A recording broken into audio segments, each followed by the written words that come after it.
اس کو ایک تو خیر کل کرکٹ میچ بھی تھا، اس میں بھی پوری قوم الجھی رہی، لیکن آج کے اخبارات پر اگر نظر ڈال دیں تو آپ کو پتہ چل جائے گا کہ ہڑتال کیسی رہی.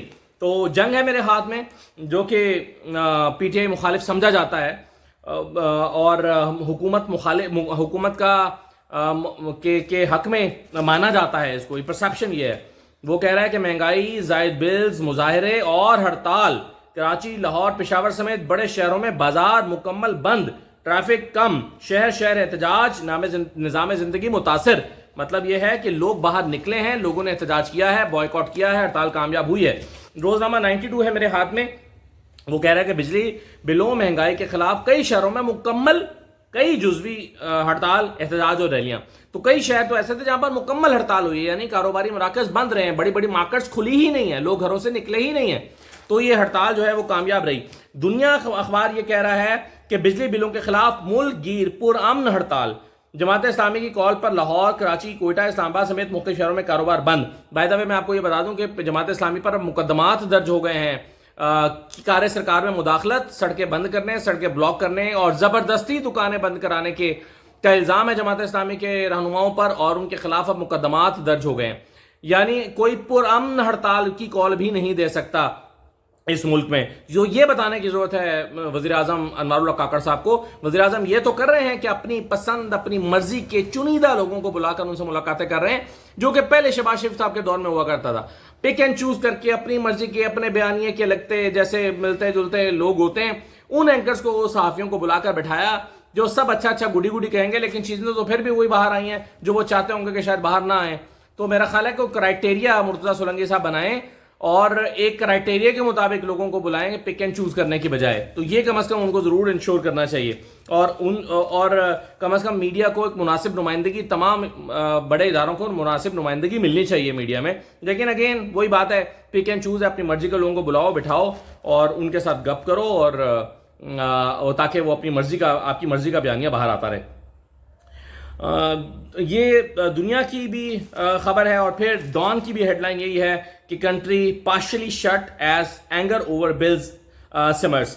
اب وہ یہ کہتے ہیں کہ جی جو بل ہے، بلوں کے خلاف ملک میں پارٹلی کا مطلب ہے کہ کئی شہروں میں مکمل ہڑتال ہوئی ہے اور کئیوں میں کم ہڑتال ہوئی ہے، جزوی ہڑتال ہوئی ہے. تو بہرحال ہڑتال پورے پاکستان میں ایک رجسٹر ہوئی ہے کل، اگرچہ میڈیا نے نہیں دکھائی، آئی ڈونٹ نو کیوں نہیں دکھائی. اور دوسرا جو ہے وہ کچھ کرکٹ میچ میں بھی چینلز لگے رہے ہیں، تو ہڑتال پر اتنی توجہ نہیں گئی، لیکن ہڑتال ہوئی ہے.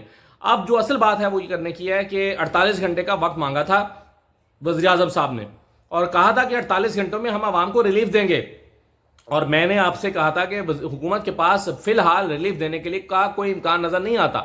300 ارب چاہیے. یہ میرا خیال ہے ایک پالیسی کے تحت عوام کا غصہ ٹھنڈا کرنے کے لیے شاید یہ سٹیٹمنٹ دی گئی تھی کہ 48 گھنٹوں میں ریلیف دیں گے. 48 گھنٹے گزر گئے، ابھی تک کوئی ریلیف سامنے نہیں آیا. 48 سے زیادہ گھنٹے گزر گئے، 3 دن ہو گئے اس بات کو، ابھی تک کوئی ریلیف سامنے نہیں آیا. ہو سکتا ہے ایک آدھ دن چلے، میں خوش گمان ہوتا ہوں اور میں کہتا ہوں کہ ایک آدھ دن اور لے رہے ہیں وہ، تاکہ اس کو میچور کر لیں. 1 دن نہیں 2 دن لے رہے ہوں گے. ہو سکتا ہے پرسوں کوئی پالیسی دے دیں اور کہیں کہ ان سے ہم نے جو ہے وہ عوام کو ریلیف دے دیا ہے. لیکن عوام کو ریلیف نہیں دیں گے تو چیزیں کنٹرول میں حکومت کے نہیں آئیں گی. اور یہ جو سٹیٹمنٹس دے رہے ہیں نگران وزیر اعظم انوار اللہ کاکڑ صاحب، ان سٹیٹمنٹس سے حالات ٹھیک نہیں ہوں گے. یعنی صرف یہ کہہ دینا کہ 9 مئی کے واقعات کی مذمت کر رہے ہیں وہ، اور وہ سارے کر رہے ہیں، پورے پاکستان کر رہا ہے 9 مئی کے واقعات کی مذمت، ہم بھی کر رہے ہیں. تو صرف یہ کہہ دینا اور باقی کاموں کی طرف توجہ، کیونکہ لوگوں کی توقعات آپ سے جو ہیں وہ اپنے ریلیف کے لیے ہیں. لوگوں کو شاید اب جو لوگ بجلی کا بل نہیں دے سکتے، جس کو 20-25 ہزار روپے بل آ گیا، 18,000 روپے تنخواہ والے کو 25,000 روپے بل آ گیا ہے، یا 18,000 روپے کی ماہانہ کمانے والے کو 30,000 روپے کا بل آ گیا ہے، اس کو یہ 9 مئی کے واقعات سے شاید اتنی غرض نہ ہو جتنی اس کو اپنے بل سے غرض ہے، اور جتنی اس کو مہنگائی سے غرض ہے، کیونکہ وہ مر رہا ہے، اس کے بچے بھوکے بلبلا رہے ہیں. چینی 200 روپے کلو ہو گئی ہے، آٹا جو ہے وہ غریب کی پہنچ سے باہر ہو چکا ہے. اس نے آخر چینی، آٹا، گھی یہ کھانا ہی کھانا ہے. کیسے پکائے گا کھانا؟ وہ پانی میں پکائے گا، کیا کرے گا؟ اور آٹے کو کیا کرے گا؟ آٹے کی بجائے کیا کھلائے اپنے بچوں کو؟ تو یہ جنون مسائل ہیں، اور ان مسائل کی وجہ سے جو ہے وہ لوگ بہت پریشان ہیں. اس پر توجہ دینے کی ضرورت ہے. 2 خبریں میں آپ کے ساتھ اور شیئر کرتا ہوں. دیکھیں، ایک خبر تو یہ ہے کہ اسلام آباد پولیس کا دائرہ کار ملک بھر میں بڑھانے پر غور کیا جا رہا ہے، اور تجویز دی گئی ہے کہ اسلام آباد پولیس کا دائرہ کار پورے ملک میں بڑھا دیا جائے. بالکل اسی طرح سے جیسے FIA کے دفاتر پورے ملک میں موجود ہیں، بالکل اسی طرح سے اسلام آباد پولیس کے بھی دفاتر لاہور میں، لاہور میں، کراچی میں، ملتان میں، فیصل آباد میں، پاکستان بھر کے تمام شہروں میں اسلام آباد پولیس کے دفاتر قائم کر دیے جائیں، اور اسلام آباد پولیس کو اختیار دے دیا جائے کہ وہ باقی شہروں میں بھی کام کر سکتی ہے، اس کا دائرہ اختیار بڑھا دیا جائے، اور اسلام آباد پولیس جو ہے وہ اپنے کیسز کو دوسرے صوبوں میں بھی ڈیل کر سکے، یہ تجویز دی گئی ہے۔ اور اس کا مقصد کیا ہے، کیوں کیا گیا ہے؟ آپ نے دیکھا کہ پرسوں پرویز الہی کو پکڑنا تھا تو اس میں بحث شروع ہو گئی کہ پرویز الہی کو اسلام آباد پولیس آ کر یہاں سے اس پنجاب کی ٹیریٹری سے گرفتار نہیں کر سکتی تھی، کیونکہ پنجاب ہائی کورٹ کا ایک آرڈر تھا۔ اب یہ اختیار اس کو دینے کی کوشش کی جا رہی ہے، یا اس پر حکمت عملی بنائی جا رہی ہے کہ اختیار حاصل ہو، قانونی اختیار حاصل ہو جائے، اور پولیس جو ہے وہ پورے ملک میں جا کر کہیں سے بھی اٹھا سکے۔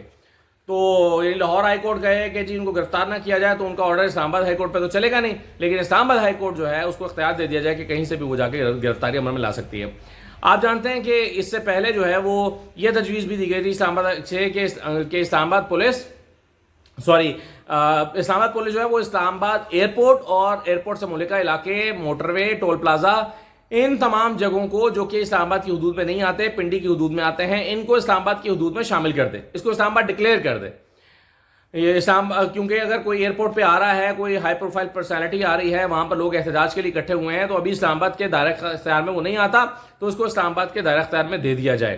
تو یہ تجویز اس سے پہلے دی گئی تھی، اگرچہ ابھی تک اس پر کوئی عمل درآمد پوری طرح سے عمل درآمد نہیں ہو سکا یا کوئی فیصلہ نہیں ہو سکا، لیکن اس کے باوجود جو ہے وہ یہ تجویز برقرار ہے، اور ساتھ میں اسلام آباد پولیس کا دائرہ اختیار بڑھانے کی تجویز دے دی گئی ہے، اور اس پر سنجیدگی کے ساتھ غور شروع ہو گیا ہے۔ دوسرا یہ ہے کہ دیکھیے، میں نے آپ کو یہ تو بتا دیا کہ 48 گھنٹے گزر گئے اور ریلیف نہیں مل سکا، اگلے 10 دن کچھ لحاظ سے بڑے امپورٹنٹ ہیں، اور کئی چیزوں کا تعین ہونا ہے۔ رات میں نے آپ کو بتایا تھا کہ عمر عطا بندیال صاحب جا رہے ہیں، اور عمر عطا بندیال کے پاس 6 فیصلے ان کی ٹیبل پہ ابھی بھی موجود ہیں، اہم ان کے عدالت میں لگے ہوئے ہیں، اور اس بینچ کے ان کے جو بینچز ہیں ان کے سامنے کئی معاملات ابھی بھی ہیں۔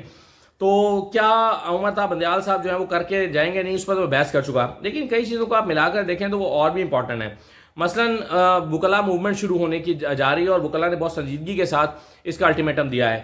5 تاریخ کو جو ہے وہ پاکستان بار کونسل، اور پھر 7 ستمبر کو سپریم کورٹ بار ایسوسی ایشن کے جو ہیں وکلاء وہ کنونشن کر رہے ہیں۔ پاکستان بار کونسل 5 کو کر رہی ہے، اور پاکستان سپریم کورٹ بار ایسوسی ایشن جو ہے وہ 7 کو کر رہی ہے۔